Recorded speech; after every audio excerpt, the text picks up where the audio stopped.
The RWF is an industrial site of tremendous magnitude. And on top of that, you have an overlay of huge construction projects. So working safely during the pandemic, is of paramount importance. We can't function without clean tap water and having that go somewhere.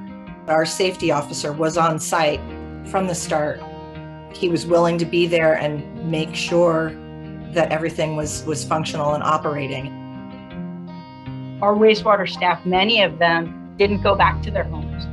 And those that did, many of them slept in the garage because they didn't want to bring it into their house. That's a lot.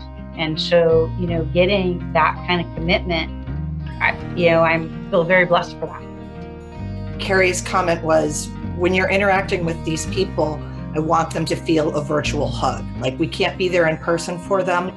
This is very difficult. This pandemic is something we haven't dealt with before. I want them to know that we care and that you care, and hopefully you can find a way for that to come through in your communications with them. And that was something that I carried with me throughout. If I fail, people could get sick. People could die.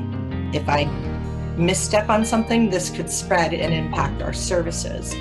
It was very much what drove me to sort of get through it. And it was like, the better we do at this, the sooner we can get through the pandemic.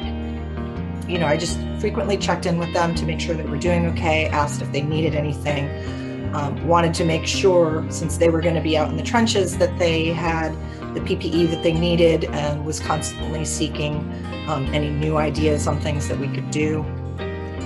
As we talked with our staff, in general, folks didn't feel unsupported, and they didn't feel that they were treated anything but respectfully and thoughtfully. And that only helps helps kind of reinforce who we want to be as a leadership team.